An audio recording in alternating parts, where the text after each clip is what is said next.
adventure takes off when toys come to life. To infinity and beyond! Toy Story. Hello everyone and welcome back to Quickflicks, and today is a very, very special day for me because I have turned 24, for at least those of you who are watching on March 23rd, 2021. I'm currently recording this 3 days prior because I have a whole week of things I have to do and I want to get this out ahead of time, so there you go. And so what am I going to be talking about on my birthday? Well, I want to talk about something I have been obsessed with ever since I was this little kid right here. Yes, you see that right. I dressed as Buzz Lightyear in felt. And today, everyone, we're going to be talking about the first Toy Story movie. Now, I could go into talking about the entire trilogy, not the fourth movie, because I've already discussed that on this channel. But I just want to talk about the first one because I want to make this as simple as possible. Because this movie is probably the most simple of the entirety of the Toy Story franchise. Now, for those keeping track at home, I was born in 1997, which means I was not necessarily around when this film came out in 1995. So my entire basis for this review isn't necessarily based in nostalgia, because I wasn't around when this thing was released. And technically, this wasn't even the first thing I watched as a fan of Pixar. In fact, my first exposure to Pixar was in a children's VHS tape called Imaginaria, which was filled with a lot of different early CG skits of the kind, and in that whole VHS tape was a film called The Adventures of Andre and Wally B, which you can find on the first edition of the Pixar short film collection. And it was technically my first exposure to CG animation. And so Toy Story for me was the first time I ever watched, well, the first CG animated feature-length film. Now, I'm not going to go through the typical nonsense of describing what the film is about, because everyone knows what this is about. This is about a guy who gets jealous that the person that he has been commonly associated with is seeing other people, and so, you know, that's the whole shtick of this thing. It's about a jealous cowboy who gets upset because the spaceman is taking all the attention, which could retroactively be a commentary about the 50s, 60s nostalgia hype, because at that time there was, you know, cowboys were a common thing with Gunsmoke and Legend of Zorro and all that stuff. And then you had, you know, Buck Rogers, Star Trek coming out of the space age of, you know, the American culture, which again, you know, is kind of there for people to kind of see, but it's not necessarily expanded upon much at all. It's just more of in reference only in the entirety of the movie. What I really love about this movie is just how simple the film is in terms of its scripting. Every film student, especially me, you could just take this script and look at it at a basic plot structure. It understands how to use conflict well, and it doesn't necessarily complicate anything. This is actually a pretty good script to understanding basic character conflict without having to go into the complications of more dramatic pieces that people would regularly study. It's honestly a good starting point if you're trying to learn how to screenwrite for anything that has to do with character interactions, how people, you know, bounce off each other. And the relationship between Woody and Buzz is essentially a really good way to study that type of relationship. And even though I didn't necessarily grow up with the first Toy Story movie, it always feels like a sense of coming home and putting on a warm blanket in the middle of a snowstorm.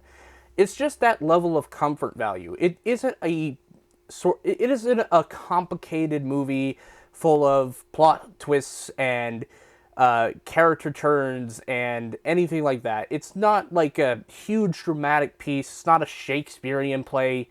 It's not a superhero movie. It just takes a more earnest storytelling approach. And for Pixar's first feature animated film, that's exactly what you would want to start out with. Something that is quick, something that's smart, something that's 81 minutes in total runtime, and that's basically all you could really ask for. Something that's, you know, just simple. It's a simple story with simple characters and a simple character dynamic that people can understand. Rewatching this film in the modern day, it always brings back a sense of my childhood. Again, As I said before many times in this review, I was not born when this thing came out, but it was a thing that I watched as a young kid that I was brought up with. Both the first and second movie are part of my early childhood development phases, and I just love both of these movies equally. But I will say, though, that the first Toy Story isn't necessarily my favorite Toy Story movie. That would have to go to Toy Story 2, which we'll talk about at some other point in time. But the first Toy Story is actually, again, as I said before, it's well written for what it is. It's a film that is completely understandable from start to finish. And it's just a simple family kids film that people can love and enjoy, and it's not complicated by anything else. Now, the one thing I will say, though, is that over time, technology has progressed so much in terms of CGI animation, and you could pretty much, compare this movie to the fourth Toy Story movie, and it's like night and day in terms of character detail, in terms of fabrics and textures and everything else. But the first Toy Story doesn't necessarily look that great in 4K. Like, it looks good for its time, and, it does make it look like they are toys because it does look plasticky. But, again, it's just not necessarily the best CG at the time, which is kind of one of the reasons why it's not necessarily up on my list of my favorite Toy Story movies. But I will say this is definitely one that people should start out with if you are trying to learn screenwriting, if you're trying to learn character dynamics. It works well for that. But it is also a movie that you can just watch and have fun. Every time I watch this film, I always end up saying every line for line, because I've watched it so many times. I could just go through the start of the movie to the end and just saying every character's line, and it's just that recognizable. So many iconic lines are in this movie, and the most iconic of them all is the song by Randy Newman, "You've Got a Friend in Me," which I end up singing every single time. It's that memorable of a song. Even though Toy Story is not a musical, it stands to be one of Disney's best musical numbers in a non-Disney musical, which is just oddly coincidental. And Sid as a villain is also kind of messed up if you really think about it. We've all had that person in our class that's like, oh, I'm gonna take these toys apart, rip these arms apart, put this arm on top of this thing and all that stuff, right? We always had some friend or some neighbor kid that was always taking apart their toys. And that's a perfect little antagonist for the toys, to be honest. But it definitely isn't necessarily my favorite Toy Story villain, if we're going to talk about villains in the Toy Story universe. So all in all, Toy Story is still a memorable, fun, entertaining, and pretty much almost flawless movie. I can't really think of much to say that's really negative other than the fact that the CG hasn't necessarily aged well in areas. It still looks like they're toys, don't get me wrong. It's just the human faces that haven't necessarily aged out well. But again, that's not necessarily a huge slight against the film, because this was inherently the first CG animated film for its time. And undoubtedly, it can also be blamed for the downfall of hand-drawn animation from the likes of Disney and DreamWorks, for instance.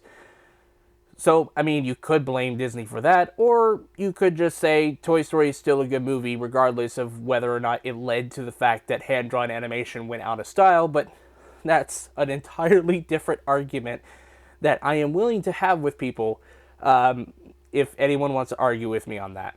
So in the end, I'm going to give Toy Story an A+. Thank you guys so much for watching my review of Toy Story. I hope you enjoyed it. I'm going to go and enjoy my birthday, and I'll see you guys in the next video. Peace.